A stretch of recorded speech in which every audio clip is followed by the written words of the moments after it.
Owen pulled into the driveway at exactly 3:30, Thursday afternoon, same as every week for the past 4 months. I watched from the kitchen window of my father's house, coffee cup warming my hands. December light slanted through the palmetto trees, thin and golden. A gull cried somewhere over the bay. Before we continue, tell me where you're watching from in the comments. I love seeing how far our stories reach. And if you haven't yet, make sure to subscribe. New stories every day. Owen stepped out of his white Honda Civic, smoothing his scrubs. Navy blue, the professional kind with the embroidered clinic logo over the chest pocket. "George," he called, knocking twice before using his key. My father shuffled to the door.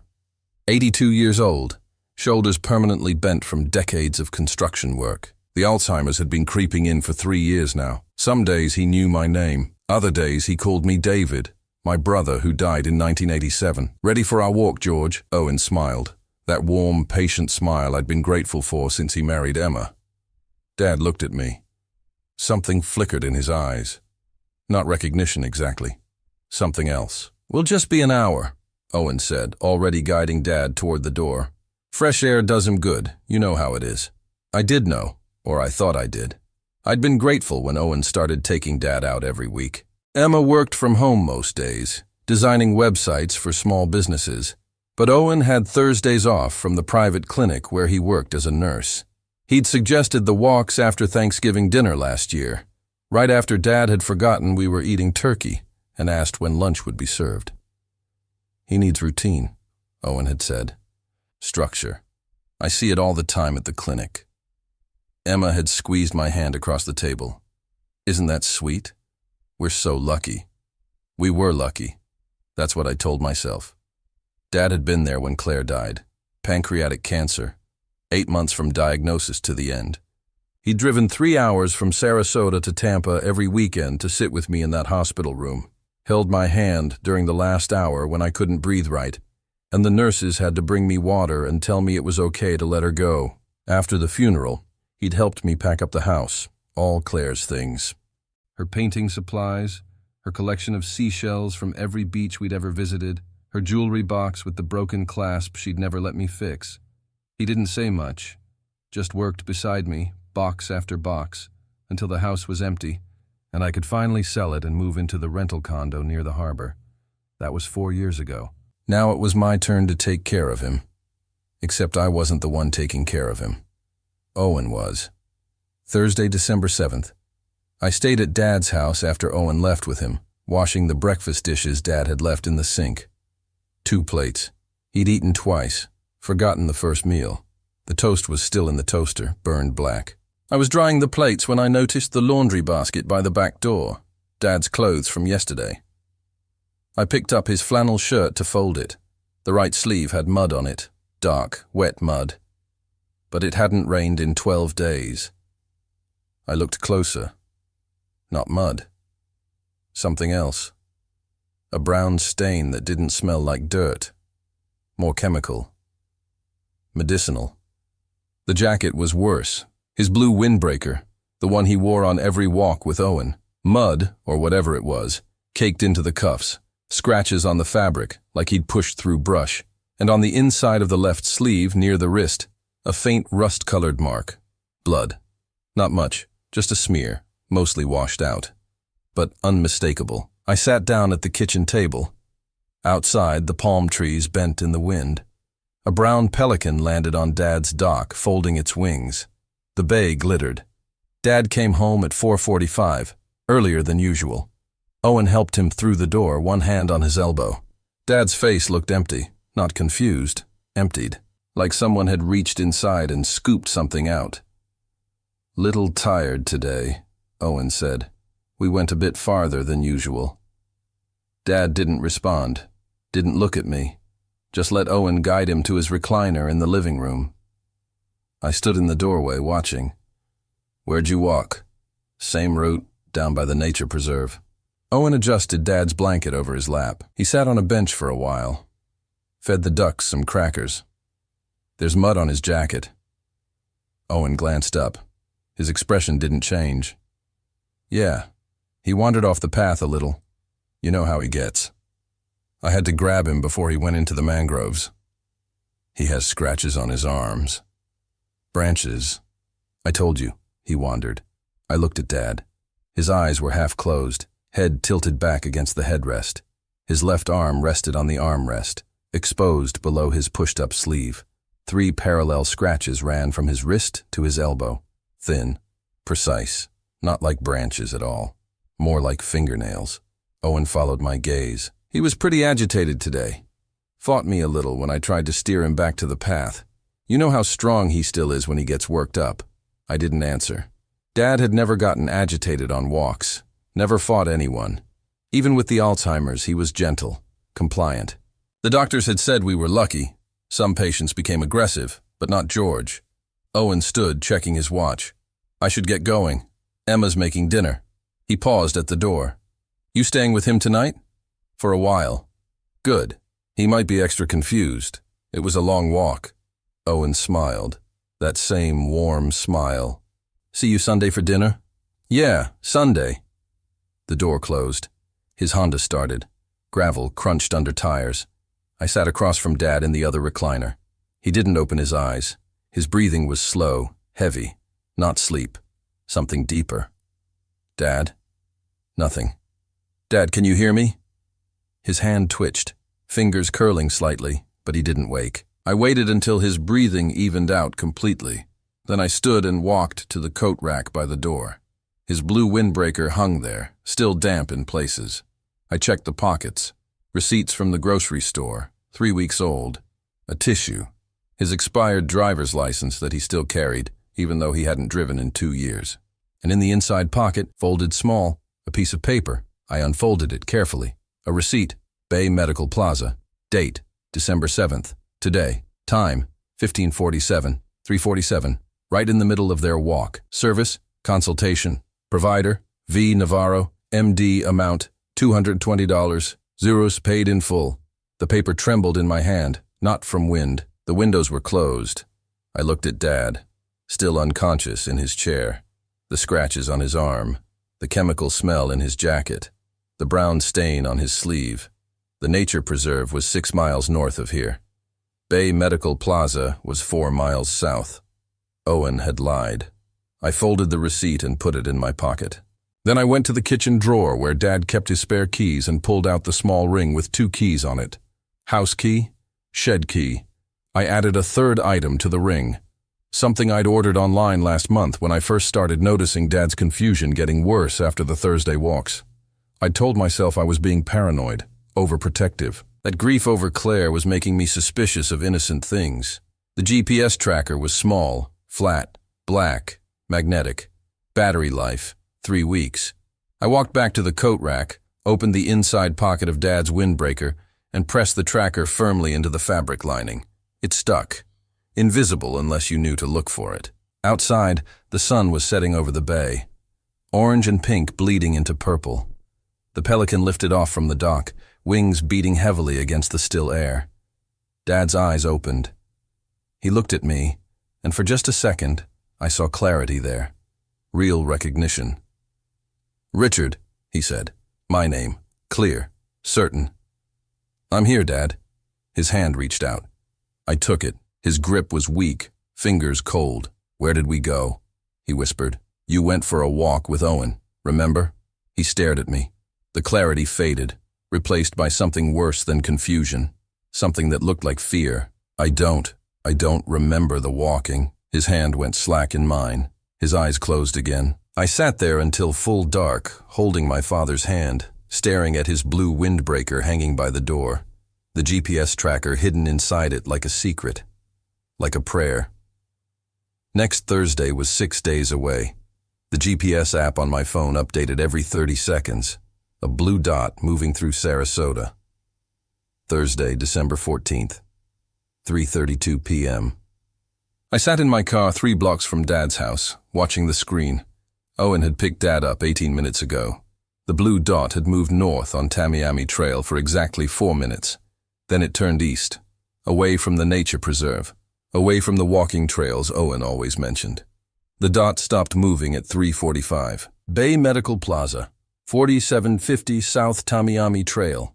Same location as the receipt I'd found last week. I zoomed in on the map. The plaza was a two-story building, beige stucco, built in the 80s. According to Google, it housed 7 medical offices, 2 dentists, an optometrist, a podiatrist, an urgent care clinic, a physical therapy center, and on the second floor, Suite 201, Navarro Neurological Consultancy, V. Navarro, MD, the name from the receipt. I screenshotted the map, noting the timestamp. Then I waited. The blue dot stayed stationary for 14 minutes. At 4:01, it started moving again, south on Tamiami, then west toward the bay, then north up Midnight Pass Road, a residential loop. At 4:18, the dot returned to Dad's house. Total distance from Dad's house to the medical plaza and back, 8.3 miles.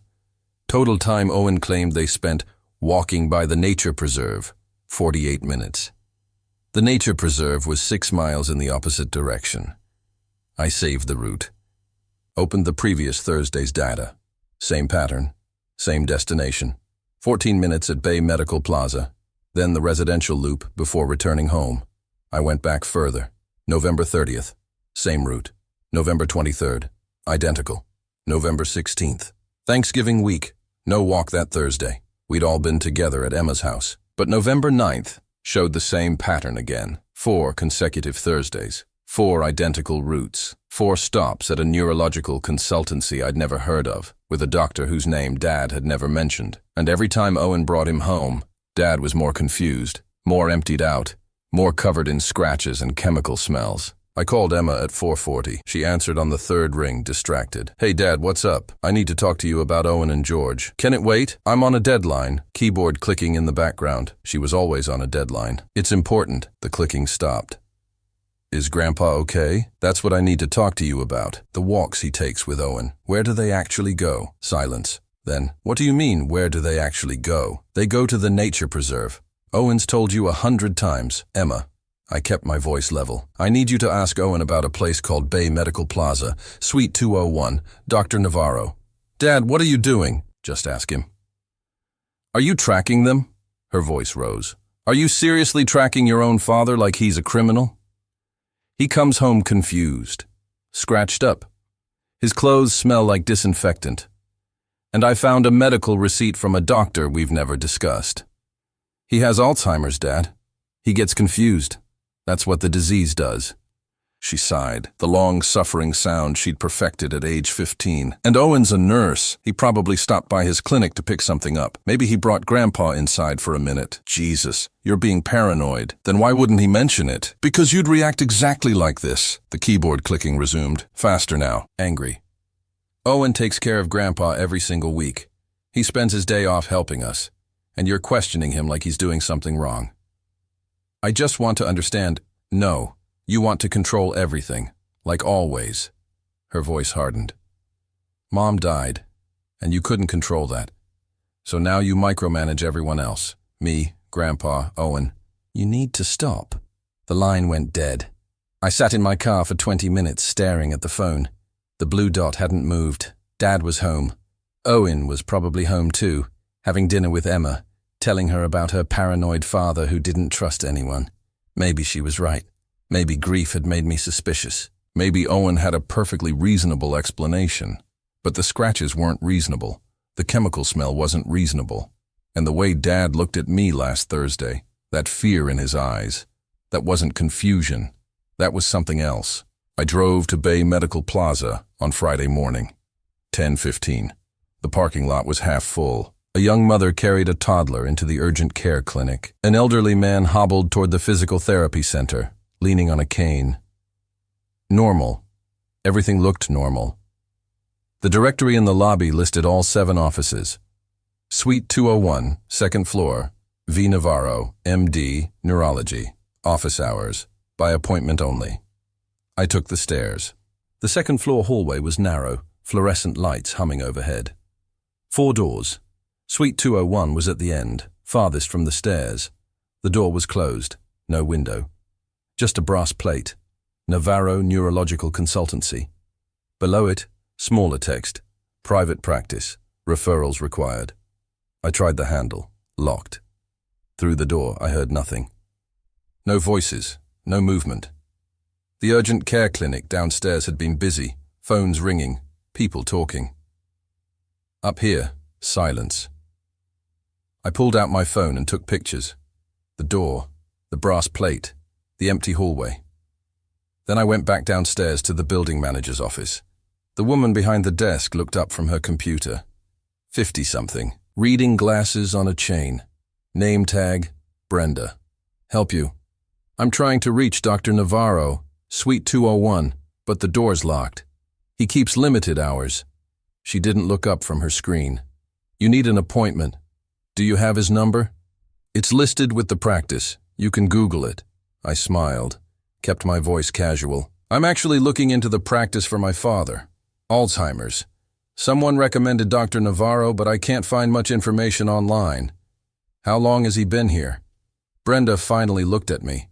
Her expression was careful, professional. About 4 years, very private practice, mostly existing patients. Now, what kind of neurology does he specialize in? You'd have to ask him that. She turned back to her computer. Conversation over. I thanked her and left. Sat in my car in the parking lot and searched for Dr. Victor Navarro on my phone. The practice website was minimal. 1 page, generic stock photo of a brain scan. Text, Navarro Neurological Consultancy, specialized care for cognitive disorders, accepting referrals from licensed medical professionals only. For appointments, contact your primary physician. No photo of Dr. Navarro, no credentials listed, no patient reviews, just a phone number and an email address. I called the number. It rang 4 times, then went to a generic voicemail. You've reached Navarro Neurological Consultancy. Please leave a message with your name, date of birth, and referring physician. We'll return your call within 2 business days. I hung up without leaving a message. Then I searched for Victor Navarro Palos Florida medical license. The state database loaded slowly. 3 Victor Navarros licensed in Florida, 1 in Miami, 1 in Jacksonville, 1 in Sarasota. I clicked on the Sarasota listing. Navarro, Victor Manuel. License number, ME98734. Initial license date, 2001. Status, active. Specialty, neurology. Practice location, 4750 South Tamiami Trail, Suite 201, Sarasota, FL 34231. Clean record. No disciplinary actions listed. I scrolled down.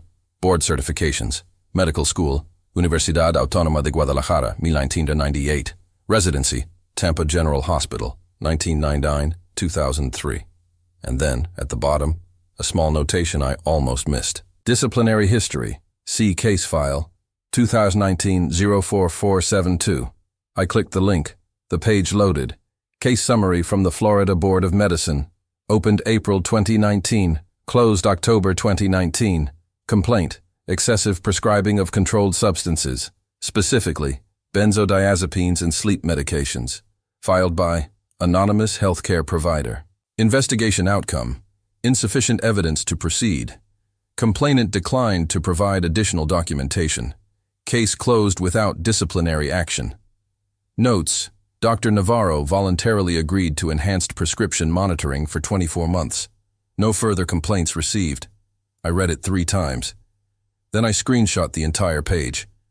Benzodiazepines, sedatives, the kind of drugs that would make someone drowsy, confused, compliant. The kind of drugs that would make an 82-year-old man with Alzheimer's completely unable to remember where he'd been or what had happened. Dad was sitting at his kitchen table when I arrived at noon. He was eating a sandwich, or trying to. The bread was in his hand, but he kept staring at it like he'd forgotten what to do next. "Hey, Dad." He looked up. Took him a moment. "Richard." "That's right." I sat across from him. "How are you feeling?" "Tired." He set the sandwich down. "I'm always tired now.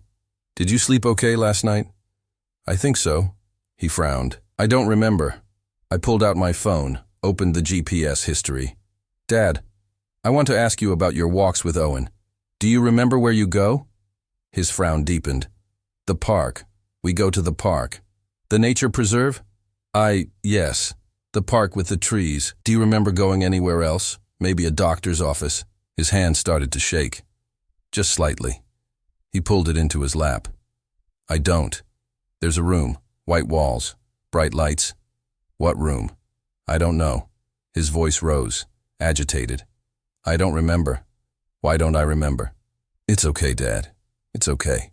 I reached across the table, covered his hand with mine. Does Owen ever give you medicine during your walks? Medicine? Pills? Or maybe a shot? His eyes went distant, searching for something that wasn't there anymore. My arm hurts sometimes. After the walks? He nodded slowly, then looked at me, and I saw it again. That flash of fear. Richard, something's wrong. I know something's wrong, but I can't. I can't hold on to it. My throat tightened. I know, Dad. I'm going to figure it out. I promise. He squeezed my hand. For just a second, his grip was strong. Present. The man who'd held my hand when Claire died. The man who'd taught me how to change a tire when I was 16. The man who'd never asked for anything, never complained, never made his own needs more important than his son's. Then the moment passed. His hand went slack. His eyes clouded over again. I'm tired, he said. I think I need to lie down. I helped him to his bedroom, pulled the curtains, left the door cracked open so I could hear if he called out. Then I went back to the kitchen table and opened my phone, created a new folder, named it Evidence. I uploaded the GPS routes, the screenshots of Dr. Navarro's license and disciplinary case, photos of Dad's scratches from last week, the receipt from Bay Medical Plaza, and I started a document, a timeline. Every Thursday since Owen had started the walks. Every time Dad came home confused. Every scratch, every chemical smell, every moment of fear in his eyes. Outside the kitchen window, a gull landed on the dock railing. It sat there, preening its feathers in the thin December sunlight, completely unconcerned with anything happening in the house behind it. Next Thursday was 6 days away. This time, I wouldn't just track the GPS. This time, I'd follow them. Thursday, December 21st. I parked at the Publix across from Bay Medical Plaza at 3:15. From here, I had a clear view of the building's entrance. Owen's white Civic pulled into the parking lot at 3:42. I watched through binoculars I'd bought at the sporting goods store on Tuesday. Owen got out first, walked around to the passenger side, opened the door, helped Dad out. Dad moved slowly, more slowly than last week. Owen kept one hand under his elbow, guiding him toward the entrance. They disappeared inside. I checked my watch, started a timer. The parking lot was quiet. Most of the medical offices closed early on Thursdays. The urgent care clinic had a few cars. Everything else looked empty. Bay Medical Plaza had the feel of a place designed to be overlooked. 14 minutes passed, the same duration as every other Thursday. At 3:56, the door opened.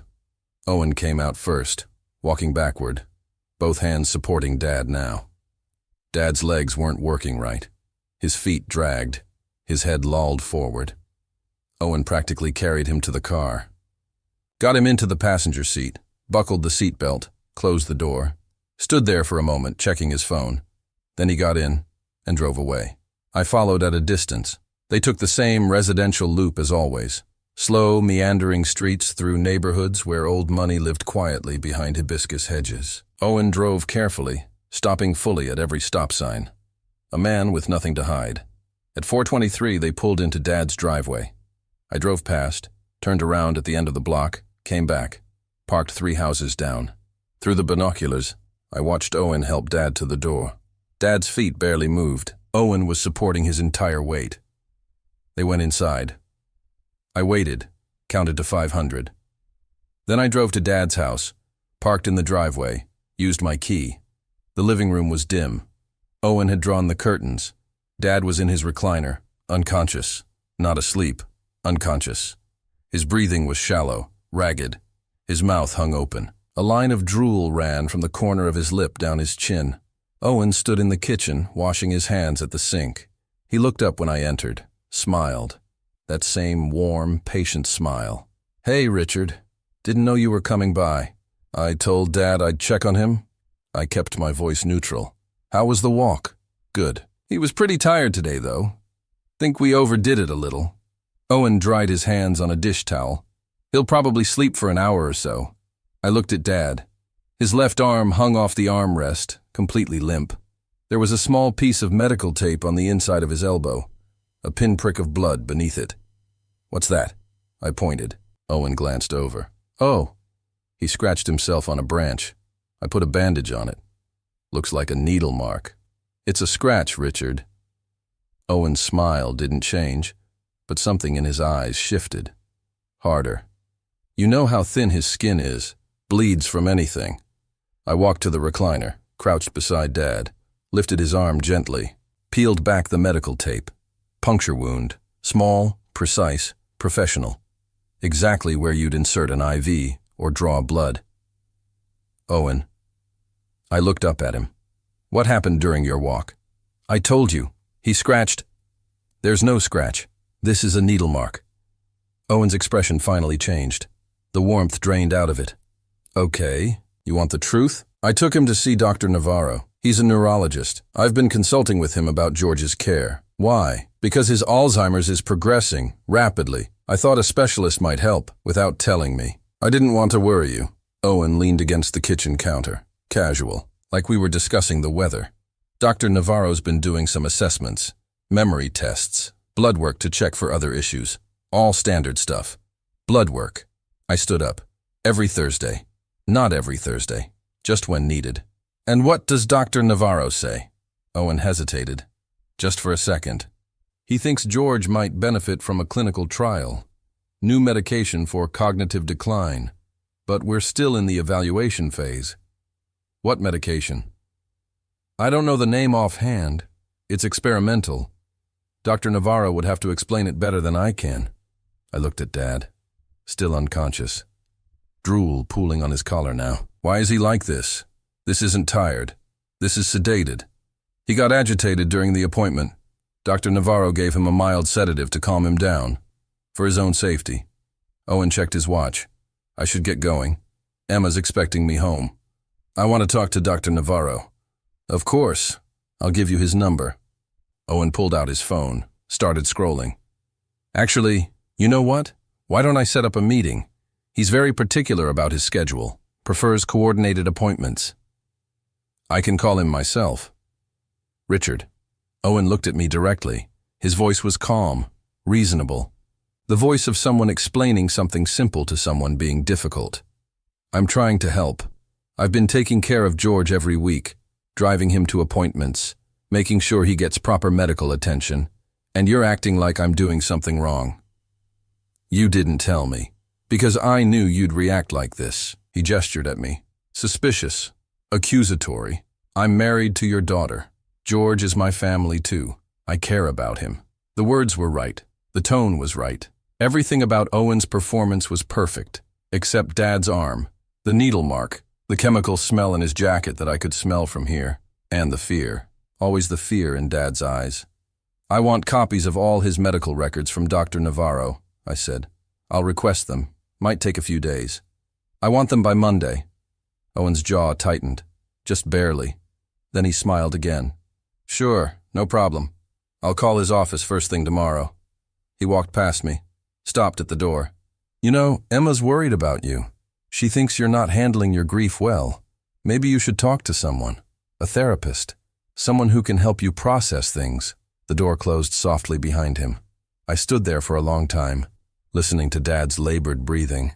The house was silent, except for that, and the refrigerator humming. And somewhere outside, wind chimes tinkling in a neighbor's yard. I pulled out my phone, called Emma.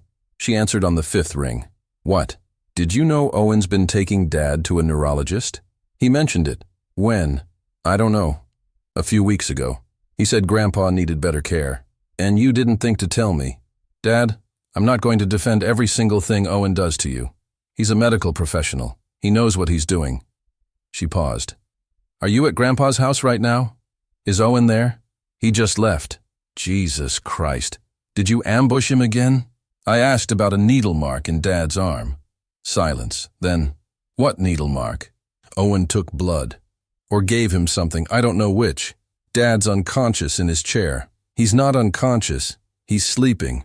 Alzheimer's patients sleep a lot." "Emma, this isn't—" "Stop, just stop." Her voice cracked. "I can't do this anymore.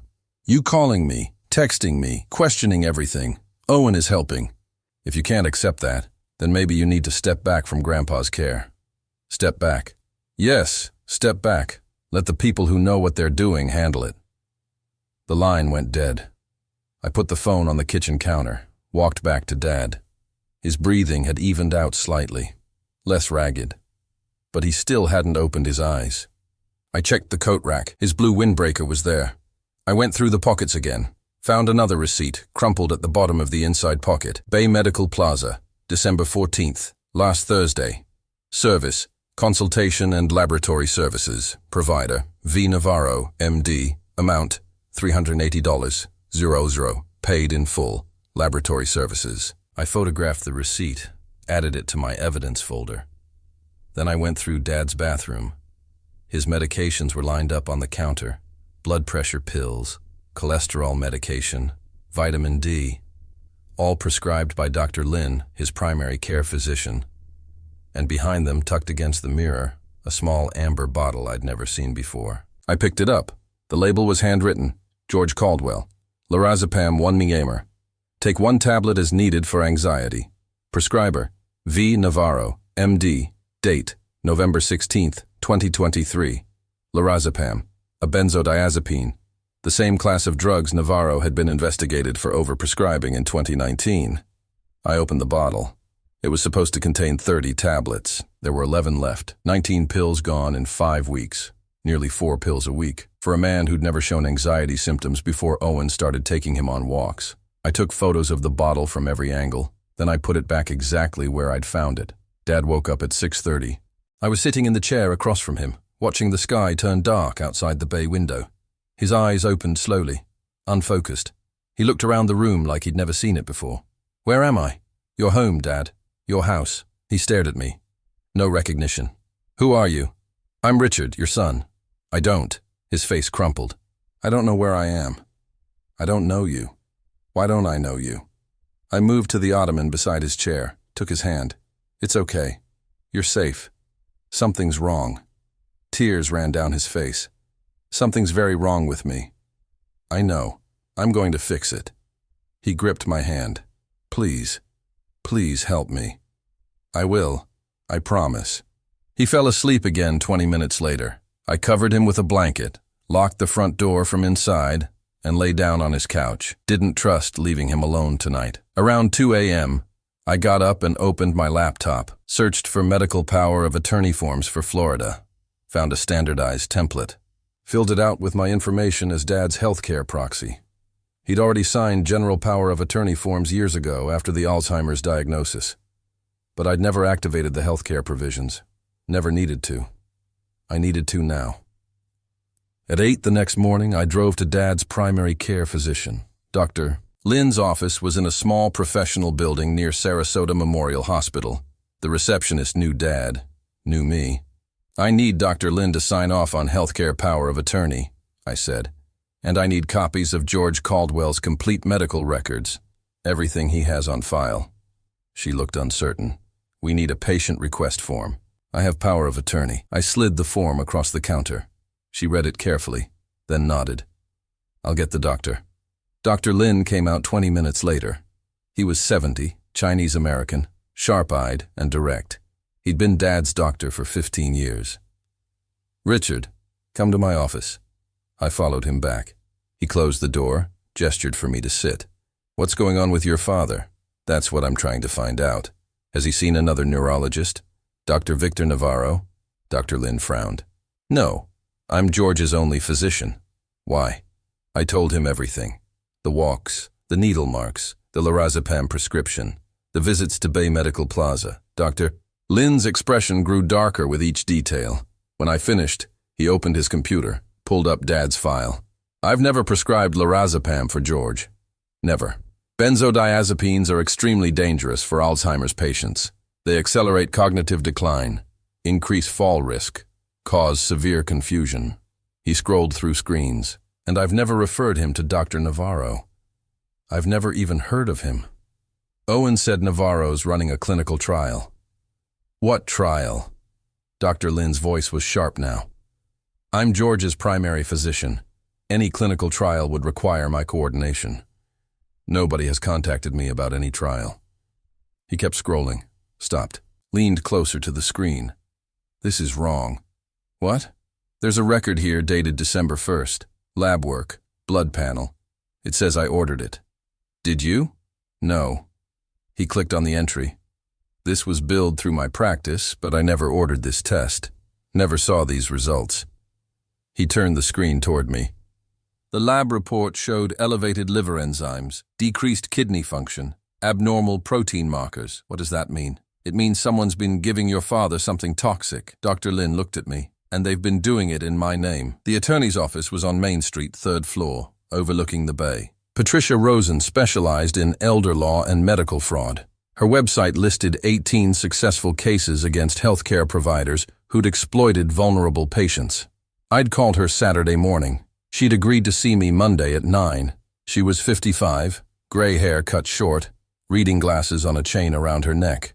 Her office walls were covered with framed thank you letters. Families she'd helped. Justice she'd delivered. I spread everything on her desk. The GPS data, the receipts, photos of the needle marks, the lorazepam bottle, Dr. Lin's statement about the fraudulent medical records, screenshots of Dr. Navarro's disciplinary history. She went through it all methodically. Took her 20 minutes. She didn't speak until she'd seen everything. Then she looked up. Your son-in-law is systematically poisoning your father. The words hit like a physical blow, even though I'd known. Somewhere deep, I'd known. Why? My voice came out hoarse. Does your father have assets? Property? Life insurance. He owns his house, free and clear, worth about $400,000, and he has $200,000 in retirement savings. Life insurance policy for another $100,000. Who's the beneficiary? Me? Primary? Emma's secondary. Patricia nodded slowly. And if you were to predecease your father, or if you were somehow removed as power of attorney, Emma would inherit everything. And she's married to Owen, community property state. She tapped her pen on the desk. Your son-in-law is accelerating your father's cognitive decline to gain control of his assets. The benzodiazepines cause confusion, making it easier to argue for guardianship. The fraudulent medical records create a paper trail showing rapid deterioration under Dr. Lin's care, making it easier to claim negligence and justify switching to Dr. Navarro's care exclusively. But Dad already signed power of attorney to me years ago, which can be challenged if someone argues you're not acting in his best interest, or if they claim he was incompetent when he signed, or if they get a court to appoint an independent guardian based on medical evidence. She pulled out a legal pad. The lorazepam alone is medical malpractice. Giving benzodiazepines to an Alzheimer's patient without the primary physician's knowledge or consent is criminal. The fraudulent billing is healthcare fraud. And if we can prove Owen knew what Dr. Navarro was doing, and I believe we can, then we're looking at conspiracy, elder abuse, and possibly attempted murder. My hands were shaking. I put them in my lap. What do I do? Document everything, get more evidence. And we go to the state attorney. She started writing. I'm going to prepare a complaint for the Florida Board of Medicine. That'll trigger an immediate investigation into Navarro. We'll also file with Adult Protective Services. They can do a welfare check and potentially place your father in emergency protective custody if needed. Will that stop Owen? It'll slow him down, but we need solid evidence of his direct involvement. Right now, we can prove Navarro's malpractice. We need to prove Owen's conspiracy. How? She looked at me. Can you install a camera in your father's house? He gave me permission to make any modifications I think necessary. It's in the power of attorney. Then do it. Today. Living room, wherever Owen interacts with your father most. Audio and video. Florida's a two-party consent state for recording, but there's an exception for preventing imminent harm to vulnerable adults. We'll argue that applies here. She slid a business card across the desk. This is a private investigator I work with. Former police detective. He can help you set up equipment that'll hold up in court. I took the card. What about Emma? What about her? Does she know? Is she part of this? Patricia's expression softened slightly. I don't know, but you need to prepare for that possibility. The investigator's name was Marcus Webb, 60 years old, retired from Sarasota PD after 30 years. He met me at Dad's house Tuesday afternoon while Dad was at a senior center day program I'd enrolled him in that morning. Marcus walked through the house, examining angles, light sources, electrical outlets. He worked with the efficiency of someone who'd done this 100 times. Living room camera here. He pointed to a bookshelf facing the recliner. Looks like a phone charger. Records continuously to cloud storage. Also putting one in the kitchen, angled at the table, and one in the bedroom doorway, in case he takes your father in there. How long do they record? Continuously. Motion activated for alerts. You'll get a notification on your phone whenever someone enters the house. He spent 2 hours installing, showed me how to access the feeds on my phone, how to download and archive footage, how to mark important segments. One more thing, he handed me a small device. Audio recorder. Looks like a pen. Stick it in the cup on the end table by the recliner. 20-foot range. Picks up everything. Is this legal? In your father's house, with his medical proxy's authorization, documenting suspected elder abuse? Yes, just barely. But we're not worried about barely. We're worried about keeping your father alive. After he left, I sat in Dad's living room, looking at the house I'd grown up in. The couch where I'd watched Saturday morning cartoons. The kitchen table where Dad had helped me with algebra homework when I was 14. The recliner where he'd held me the night Claire died, letting me cry until there was nothing left. Now it was a crime scene waiting to happen. I picked up Dad from the senior center at 4:30. He was tired but calmer than he'd been in weeks. The staff said he'd participated in music therapy, eaten a full lunch, taken a nap. No Owen, no Thursday walk, no needle marks or chemical smells. He looked at me in the car. Really looked. Richard? Yeah, Dad. Something bad is happening to me. I know. Are you fixing it? I'm trying. He nodded slowly. You always fix things. Ever since you were little. You'd find something broken, and you wouldn't stop until it worked again. I had to pull over. Couldn't see the road anymore. He put his hand on my shoulder. It's okay. Whatever it is, it's okay. We sat there for 10 minutes. Cars passing us. The sun setting over Sarasota Bay, painting everything gold and pink. A father and son who'd already lost so much, preparing to lose even more. Thursday, December 28th, 3:15 p.m. My phone buzzed. Motion alert. Camera 1. Living room. I was in my condo, 7 miles away. I opened the app. The feed loaded. Owen entering the house. Dad walking slowly from the bedroom, still in his pajamas. Owen helping him to the recliner. I turned on the audio.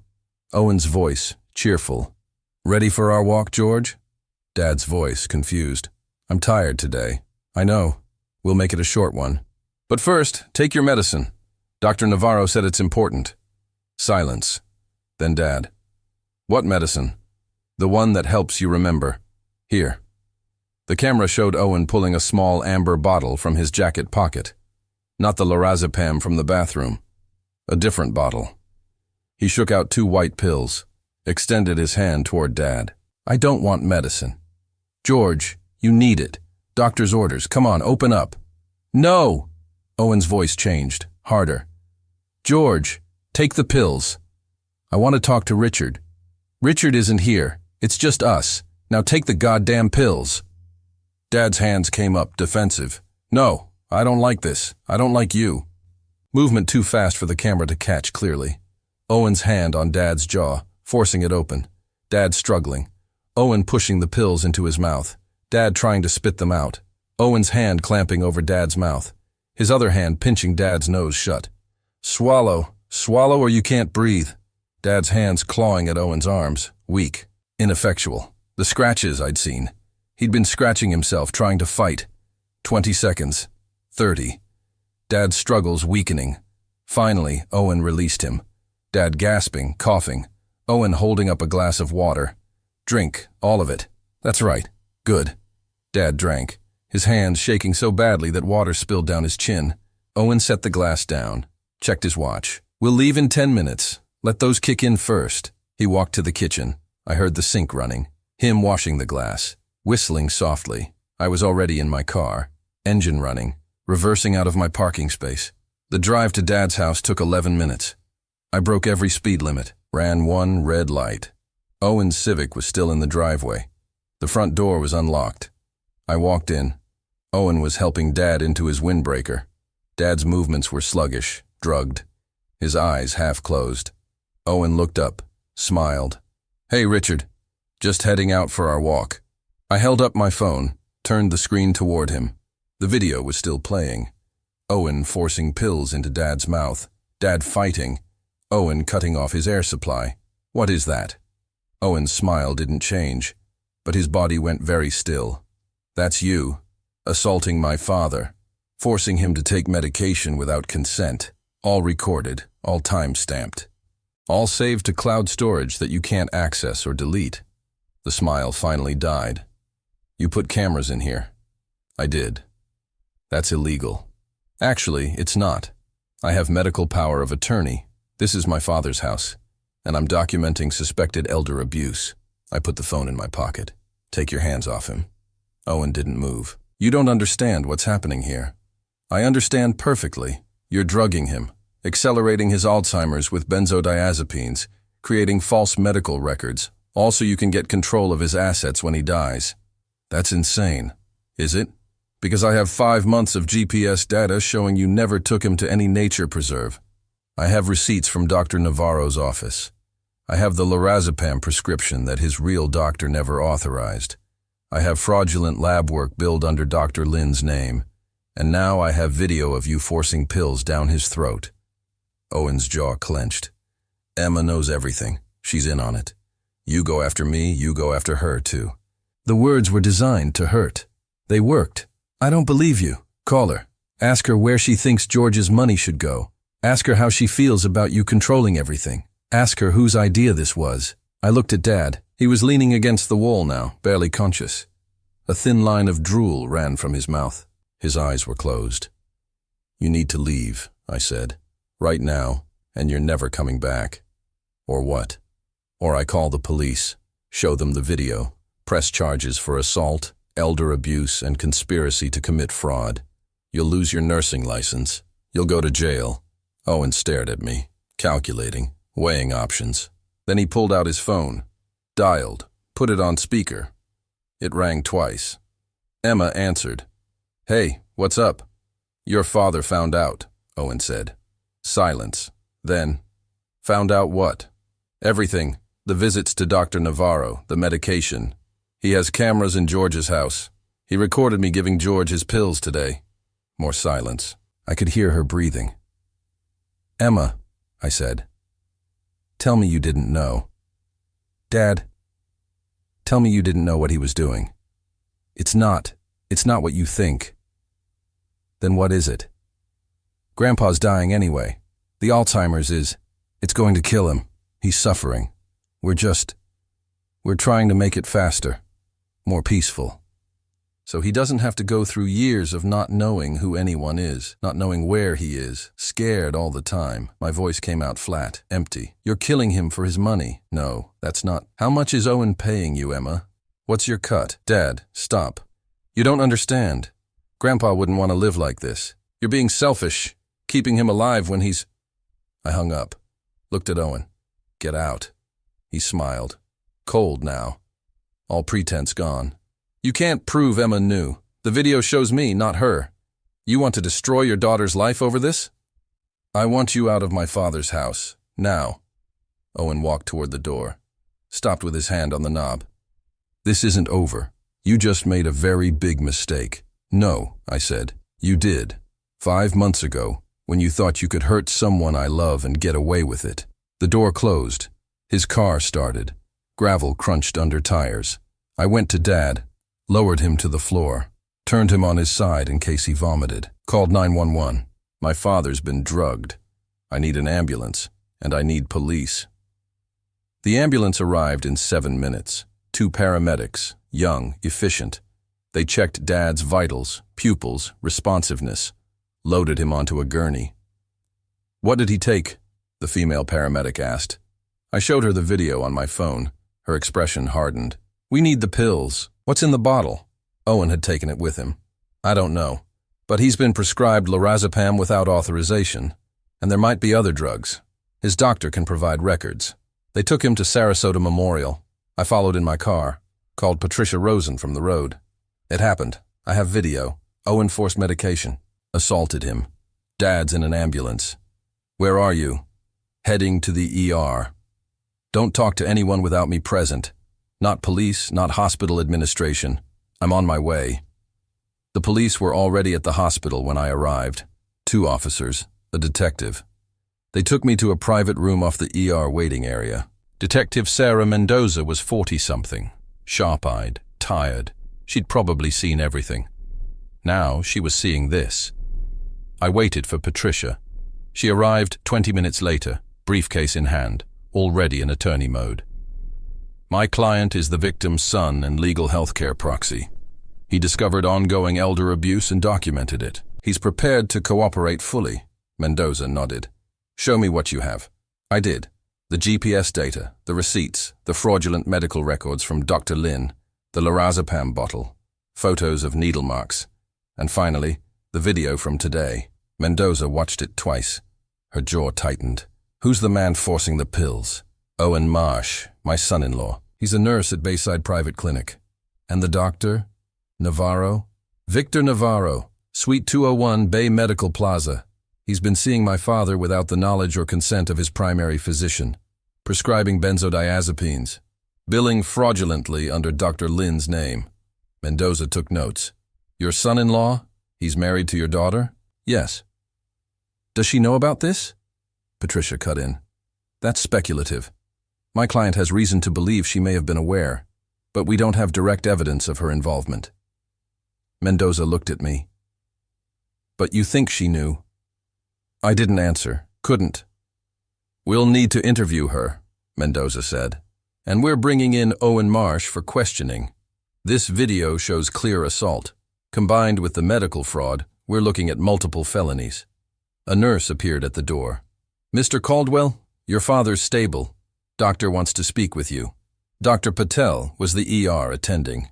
Indian, early 40s, exhausted from a long shift. She pulled up Dad's chart on a computer in the hallway. Your father's blood work shows extremely elevated levels of lorazepam. Also traces of zolpidem. That's Ambien. And something else we're still identifying. The combination is dangerously sedating, especially for someone his age with his condition. Will he be okay? We're flushing his system. He'll be monitored overnight, possibly longer. But Mr. Caldwell, his liver enzymes are concerning. Kidney function is impaired. This didn't just happen today. This is chronic toxicity. How long? Months, maybe longer. Someone's been giving him these drugs regularly. Patricia stepped forward. Doctor, this is a criminal case. We'll need complete documentation. Every test, every result, every medical opinion. Dr. Patel nodded. Adult Protective Services has already been notified. They're sending someone tonight. Can I see him? I asked. He's sedated. We gave him flumazenil to counteract the benzodiazepines, but he'll be groggy for hours. Room 7. Dad looked small in the hospital bed, IV in his arm, monitors beeping softly. His face was gray, sunken. He'd lost weight. How had I not noticed? I pulled a chair beside him, took his hand. It was cold. I'm sorry, I whispered. I should have seen it sooner. I should have protected you. His fingers twitched. His eyes moved under closed lids, dreaming maybe, or just lost somewhere in the fog the drugs had created. The door opened. I turned, expecting a nurse. Emma stood there. She looked terrible. Eyes red, makeup smeared. She was wearing yoga pants and an oversized sweatshirt. Her hair was pulled back in a messy ponytail. Dad. I stood, put myself between her and the bed. You need to leave. Please, I need to see him. You don't get to see him. Not after what you did. I didn't. Her voice broke. I didn't know it would be like this. Owen said it would be peaceful. He said Grandpa wouldn't suffer. He's been suffering for months. Every Thursday, drugged, confused, terrified. Tears ran down her face. I thought we were helping. You thought you'd inherit his money faster. No, that's not... Emma. I kept my voice level. The police have the video. They have the medical records. They're going to arrest Owen, and they're going to investigate you. She wrapped her arms around herself. What did you tell them? The truth. Did you tell them I knew? I looked at her. My daughter, 35 years old. I'd taught her to ride a bike. helped her with homework, walked her down the aisle 3 years ago, held her when Claire died and told her everything would be okay. No, I said. Not yet.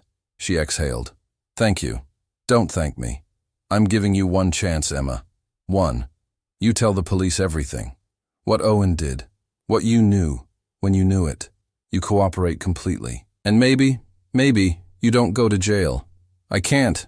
Owen's going to prison, with or without you. The only question is whether you go with him. She looked at Dad. Her face crumpled. I'm sorry. God, I'm so sorry. Tell him, not me. She moved toward the bed. I didn't stop her. She took Dad's other hand, the one without the IV. Grandpa, she whispered, I'm so sorry. I don't know what I thought. Owen said you were suffering, that you'd want this, and I believed him because it was easier than watching you forget who I was, easier than dealing with it. Dad's eyes opened, just barely, unfocused. Emma leaned closer. It's me. It's Emma. He stared at her. No recognition. Nothing. Please, she whispered. Please remember me. His hand pulled away from hers, weak but deliberate. He turned his head toward me. Richard, I'm here, Dad. His hand reached for mine. I took it. His grip was stronger than Emma's had been. Emma stood there for a moment, hand suspended in empty air. Then she lowered it, stepped back. He doesn't want me here, she said. No, he doesn't. She walked to the door, stopped. Are you going to tell them I knew? That depends on what you do next. What do you want me to do? The right thing. For once. She nodded slowly, then left. Owen was arrested at 9:40 that night. Mendoza called to tell me. They'd picked him up at his apartment. He'd refused to speak without a lawyer. We're charging him with aggravated assault on an elderly person, unlawful administration of controlled substances, and conspiracy to commit healthcare fraud, she said. Bail hearings tomorrow.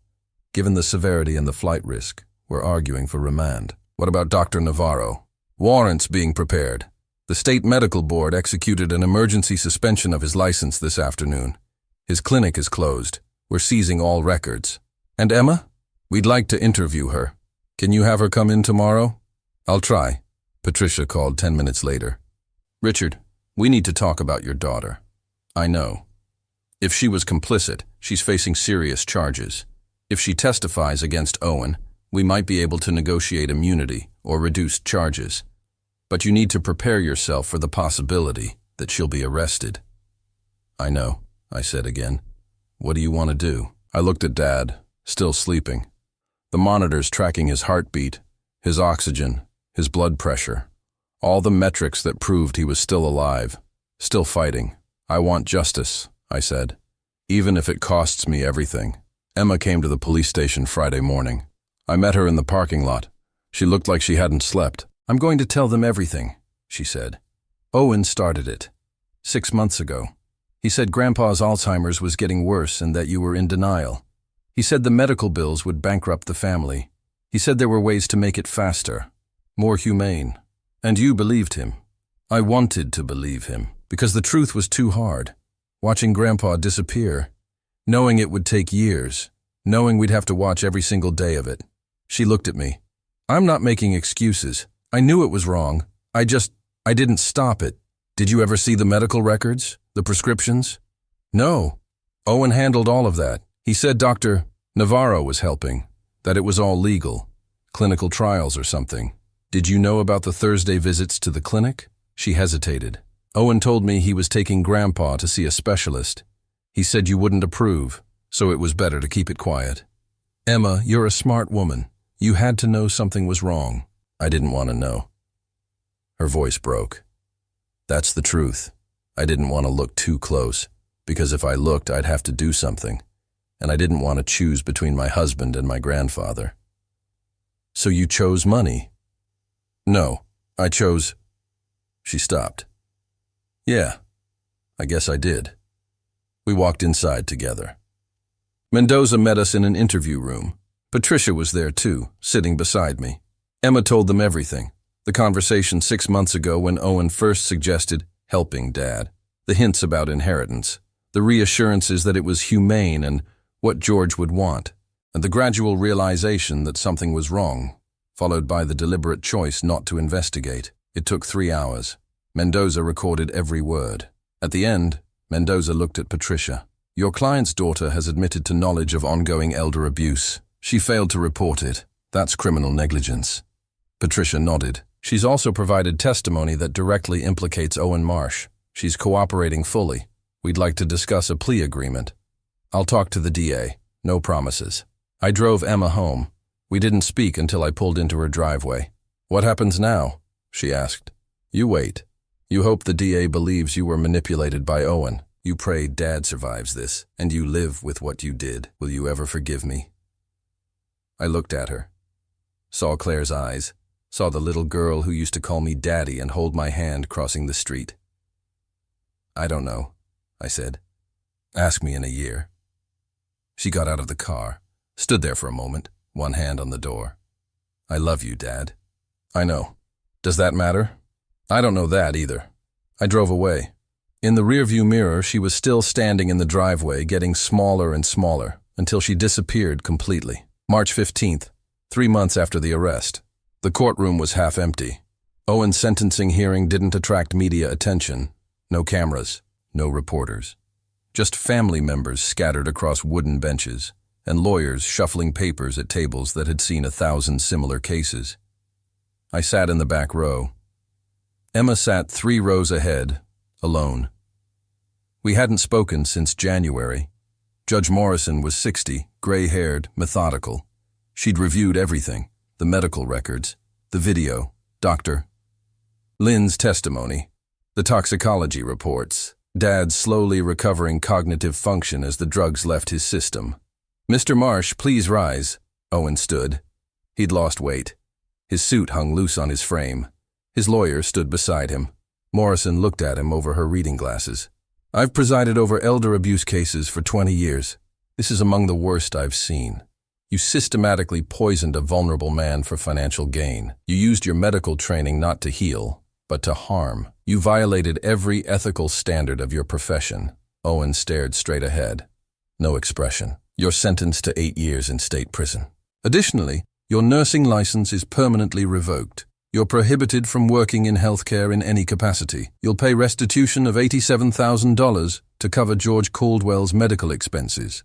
And upon release, you'll be prohibited from contact with the victim or his family. The gavel came down. Guards led Owen out. He didn't look at Emma. Didn't look at me. Just walked, hands cuffed, disappearing through the door beside the judge's bench. Emma sat motionless. Her shoulders shook once. Then she stood, gathered her purse, and walked out the opposite exit. Dr. Navarro's hearing was 2 weeks later. I didn't attend. Patricia called with the results. License permanently revoked. $200,000 fine. 3 years probation. No jail time. He took a plea deal. Testified against Owen. Claimed Owen pressured him, that he didn't understand the full scope of what was happening. That's bullshit. Of course it is. But he gave up his medical career and his savings.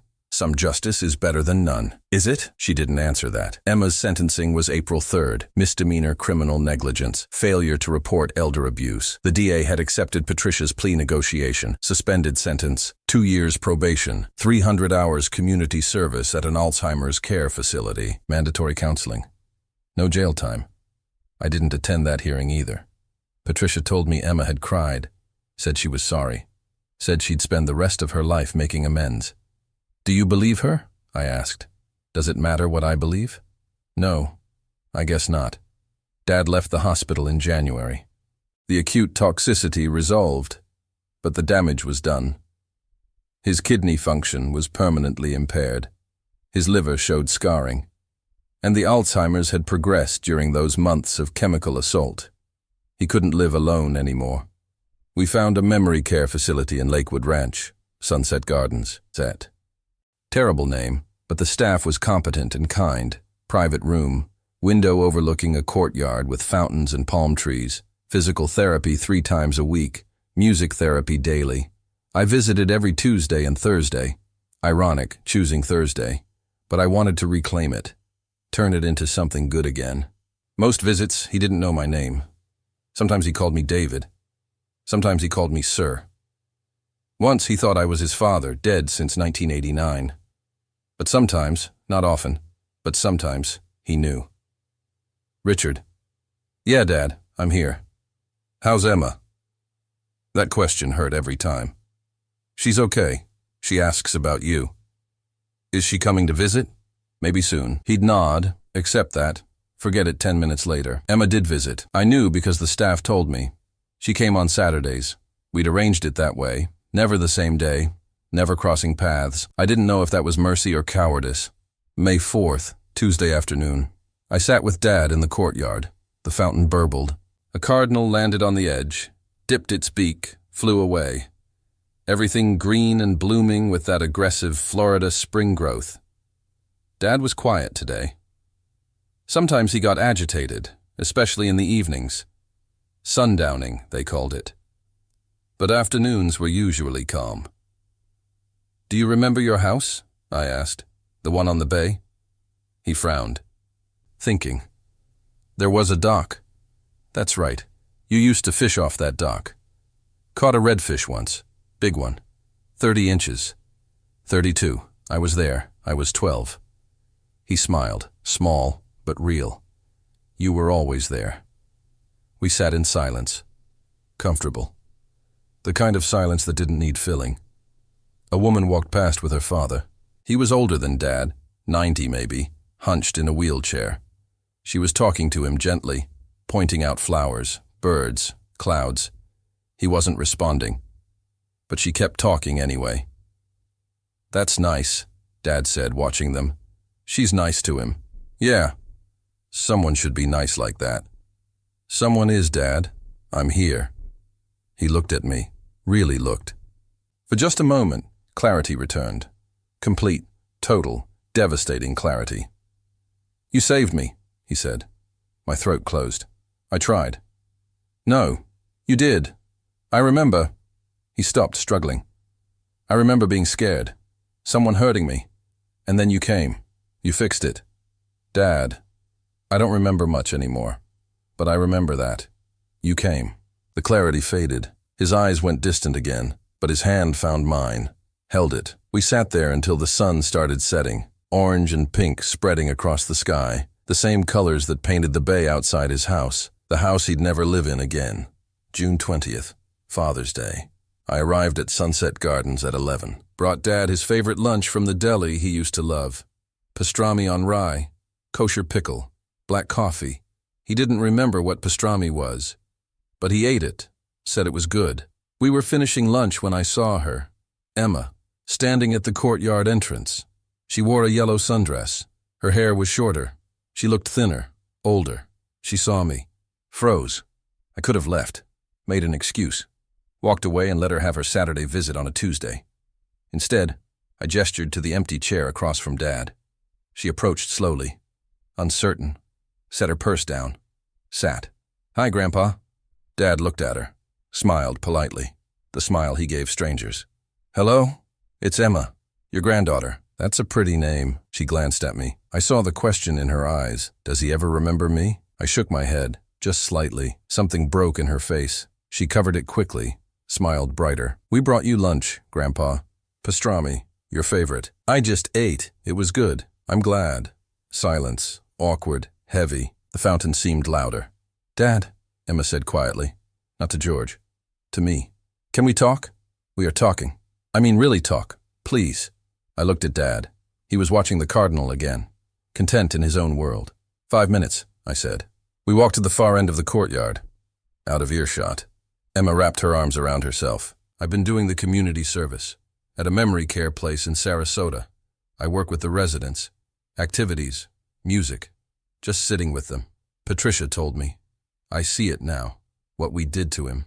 Every day I see patients like Grandpa, confused, scared, and I think about how we made him worse, how I let Owen make him worse. Is that supposed to make me forgive you? No. Nothing will do that. I know. She looked at me. But I need you to know I understand now. What I took from him. What I took from you. You took everything, Emma. You took my ability to trust my own daughter. You took Dad's last good months. You took... My voice cracked. You took the family we had left after Mom died. Tears ran down her face. I know. Do you? Do you really? Because you get to walk away from this. Suspended sentence, probation. You get to rebuild your life. Dad doesn't get that. He's never getting better. This is it for him. And we lost months we could have had. Real months. Because of your greed. It wasn't greed. It was weakness. I was weak and stupid, and I thought... She wiped her eyes. I thought it would be easier. I thought I could avoid the hard parts, the pain, the watching. But I didn't avoid anything. I just made it worse. I said nothing. Couldn't. I filed for divorce, she said. 3 weeks ago. Owen contested it from prison, but it'll go through. I quit my freelance work. I'm applying to nursing homes, places that need people who understand. I'll never make this right, but I can try to do better, for other families. That's good, Emma. Really.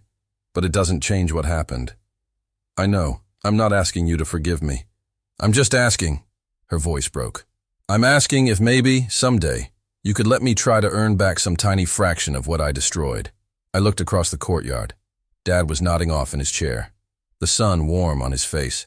Peaceful. Safe. Maybe, I said. Not today, maybe not this year, but maybe. She nodded. That's more than I deserve. Yeah, it is. She went to Dad, kissed his forehead. He opened his eyes, smiled at the nice woman, closed them again. Then she left. I watched her walk through the courtyard, past the fountain, out the gate. She got into her car, sat there for a minute, then drove away. I sat down beside Dad again. He woke after a few minutes. Where'd she go? He asked. Who? The lady. The one with the yellow dress. She had to leave. She seemed sad. Yeah, she was. He patted my hand. You're not sad, though. You're here. I'm here, Dad. Good. Don't leave. I won't. September 9th, Thursday afternoon. 6 months since Owen's arrest. 9 months since I'd first put the GPS tracker in Dad's coat pocket. I brought the coat with me to Sunset Gardens, his blue windbreaker. I'd washed it, repaired the torn sleeve, removed the GPS tracker months ago. Dad was in the activity room doing a jigsaw puzzle with one of the aides. He'd managed 4 pieces. She was praising each one like he'd solved quantum physics. Hey, Dad, I brought you something. He looked up, smiled. Richard, did you bring lunch? Not today, but I brought your coat. Thought you might want it for walks. They did walks here. Around the courtyard. Supervised. Safe. Nobody forced pills down anyone's throat. Nobody lied about where they went. Just walks. I held up the windbreaker. He reached for it. Ran his hands over the fabric. This is mine. Yeah. You've had it for years. He put it on, smiled. It's good. I like it. I know you do. He wore it for the rest of my visit, even though it was 85 degrees outside. Even though he didn't need it. He wore it because it was his, and he remembered that much. When I left, he was still wearing it, standing at the courtyard entrance with an aide, looking out at the parking lot. He waved. I waved back. I didn't know if he knew who I was. Didn't know if he'd remember I'd visited by tomorrow. Didn't know if any of this mattered in the vast emptiness the Alzheimer's had carved into his mind, but I came anyway. Every Tuesday. Every Thursday.